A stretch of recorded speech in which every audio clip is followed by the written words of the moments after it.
Olá, graça e paz, meu irmão, minha irmã, tudo bem com vocês? Espero que sim, do fundo, mas do fundo do meu coração. Preparados para receber uma dose de ânimo? Uma dose de fé para a sua vida, sua família, na criação de seus filhos, para o seu relacionamento, para o seu lar? Um fortalecimento espiritual? De posse do nosso kit de fé? Bloco de anotação, caneta ou lápis? A Bíblia é tão importante quanto. A sua leitura diariamente nos traz refrigério para a alma, sabedoria, sobretudo nos aproxima de Deus, fortalecendo assim a nossa fé e esperança. Orando em família. Estamos no 5º módulo falando sobre gratidão pela salvação. O tema de hoje, alegria de suas crianças. Uau! Leitura bíblica, livro de Salmos, capítulo 130, versículos 1 a 4. A palavra diz: das profundezas clama a ti, Senhor. Ouve, Senhor, a minha voz.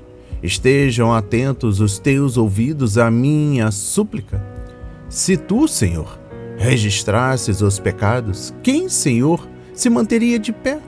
Mas contigo está o perdão para que sejas temido. E o versículo em destaque encontra-se em Salmos 130, versículo 4. A palavra diz: mas contigo está o perdão.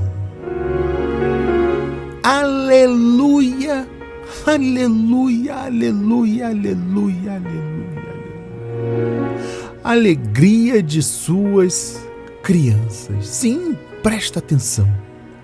Em junho de 2013, participei de uma comitiva que foi às festividades dos 725 anos de Rangwald, na Polônia, hoje chamada de Haskell, uma cidade situada na Pomerânia, ao leste da Alemanha. Por 700 anos, fora a pátria dos alemães pomeranos, mas ao final da Segunda Guerra Mundial, com a Alemanha já derrotada, toda aquela região ficou para a Polônia. No dia da celebração, uma enorme tristeza e uma ponta de raiva tomou conta de mim, pois percebi que ali não sobrara coisa alguma da cultura pomerana. Todos os alemães haviam sido expulsos e caminhados para a Alemanha. Naquele dia festivo em Haskell, enquanto tudo transcorria no idioma polonês, eu me corroía por dentro. Fui tomado pelas dores dos meus antepassados e daqueles que tiveram que fugir. Estava difícil de me concentrar.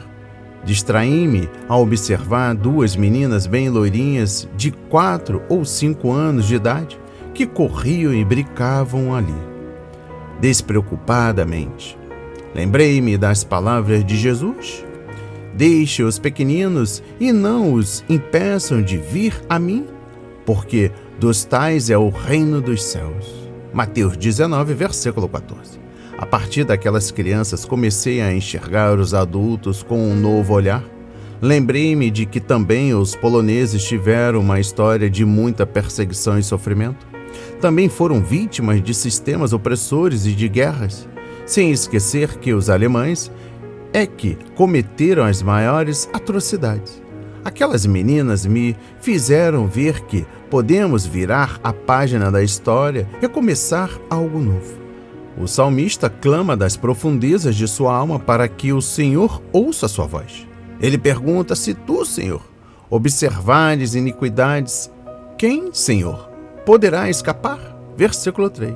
Então, ele mesmo reconhece que com Deus está o perdão. Versículo 4. Todos têm a chance de viver e registrar uma nova história a partir desse perdão. Palavras que alimentam. Meditando no versículo em destaque, Salmos 130, versículo 4. Este versículo nos leva mais longe. Embora todos os homens confessem com a boca que não há ser humano no mundo que Deus não possa julgar com justiça a morte eterna, se assim o agradar, ainda assim, como poucos estão convencidos da verdade que o profeta agora acrescenta, que a graça de que eles precisam não lhes será negada. Eles dormem em seus pecados por estupidez ou flutuam em meio a uma variedade de dúvidas e, por fim, ficam sobrecarregados de desespero. Essa máxima, que nenhum homem está livre do pecado, é, como eu disse, recebida entre todos os homens sem disputa.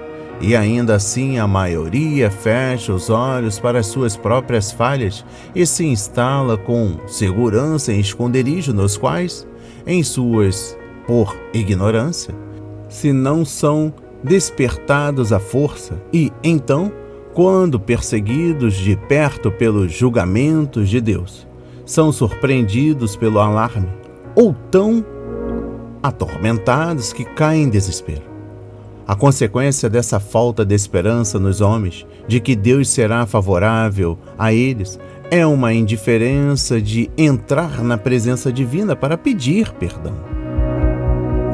Quando o homem é despertado com um sentimento vivo do julgamento de Deus, não pode deixar de ser humilhado pela vergonha e pelo medo.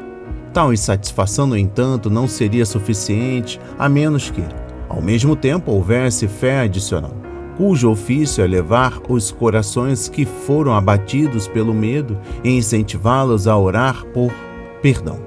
Davi agiu como deveria ter feito quando, a fim de alcançar genuíno arrependimento, ele primeiro se convoca diante do tribunal de Deus, mas, para preservar sua confiança de falhar sob a influência avassaladora do medo, ele atualmente acrescenta a esperança de obter o perdão. É de fato um assunto que fica sob nossa observação diária, que aqueles que não procedem além do passo de pensar que merecem uma morte sem fim, correm como homens enlouquecidos, com grande impetuosidade contra Deus. O melhor, portanto, para confirmar a si mesmo e aos outros, o profeta declara que a misericórdia de Deus não pode ser separada ou arrancada de si. Assim que penso em ti, ele diz em quantidade, a tua clemência também se apresenta à minha mente, de modo que não tenho dúvidas de que me compadecerás, sendo impossível para ti te despir de ti mesmo. Natureza, o próprio fato de que você é Deus e para mim uma garantia segura de que você será misericordioso. Ao mesmo tempo, entenda que ele não fala aqui de um conhecimento confuso da graça de Deus, mas de tal conhecimento disso permite ao pecador incluir com certeza que, assim que buscar a Deus, ele o encontrará pronto para se reconciliar com ele. Portanto, não é de surpreender que entre os papitas não haja um apelo constante a Deus, quando consideramos que, em consequência de misturarem seus próprios méritos, satisfações e preparação digna, quando a denominam com a graça de Deus, eles continuam sempre em suspense e dúvida a respeito de sua reconciliação com Deus. Assim acontece orando, eles apenas aumentam suas próprias tristezas e tormentos, como se um homem colocasse lenha no fogo já aceso. Quem quer que obtenha lucro com o exercício da oração deve necessariamente começar com a remissão gratuita dos pecados. Também é apropriado marcar a causa final, como dizemos, pela qual Deus está inclinado a perdoar e nunca se apresenta sem mostrar-se fácil de ser pacífico com aqueles que o servem, que é a necessidade absoluta dessa esperança de obter perdão, a existência de piedade e adoração a Deus no mundo. Este é o outro princípio do qual os gentios são ignorantes. Realmente fazem longos sermões sobre o temor de Deus, mas mantendo as próprias almas em perplexidade e dúvida.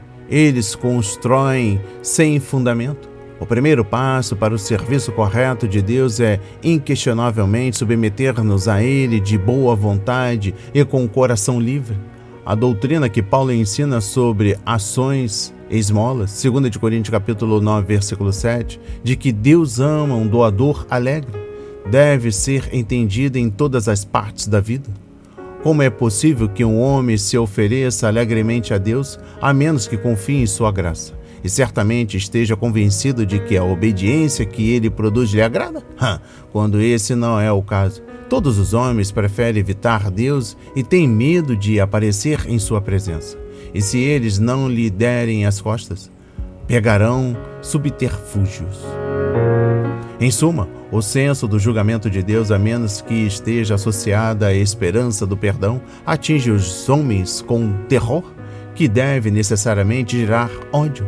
Sem dúvida, é verdade que o pecador que, alarmado com as ameaças divinas, é atormentado em si mesmo, não despreza a Deus, mas ainda assim ele o evita.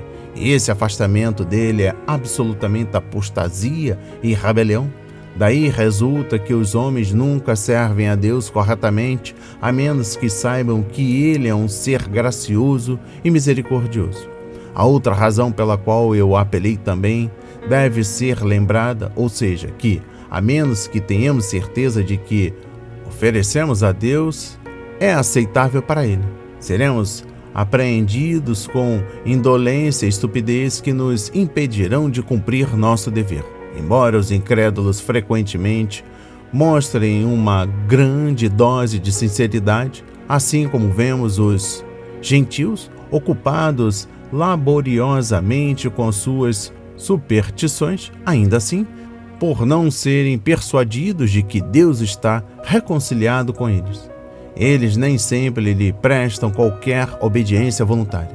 Se eles não fossem retidos por um medo servil à horrível rebelião de seu coração, que esse medo mantém oculto e reprimido, logo se manifestaria externamente. Recebam essas palavras em nome de Jesus. Vamos falar com Deus. Pai amado, bendito Senhor, meu Deus e meu Pai Jesus Cristo, perdoa-nos pelos nossos erros e pecados. Perdoa-nos, Senhor, pelos pensamentos, palavras e ações que não agradam a Ti. O Senhor nos conhece, nos sustenta, conhece os anseios e intenções do nosso coração. Por isso, nos perdoa quando nos arrependemos de coração. Transforma-nos, Pai, conforme a Tua vontade. O perdão é algo gracioso, é uma escolha transformadora. Perdoe e seja perdoado. Comece recebendo o perdão que o Pai já te deu no dia de hoje, meu irmão. Pai, apresentamos a nossas famílias, nossos filhos, parentes queridos, a cada um que neste exato momento está confessando seus erros e pecados, suas transgressões, concedendo também o perdão. Pai, obrigado, Senhor, pois contigo está o perdão. Em nome de Jesus, Pai, faça visitação nos abrigos, asilos, presídios. Faça visitação nas alas das oncologias, pediatrias. Ajude os depressivos, angustiados, os que sofrem com perturbação mental, depressão.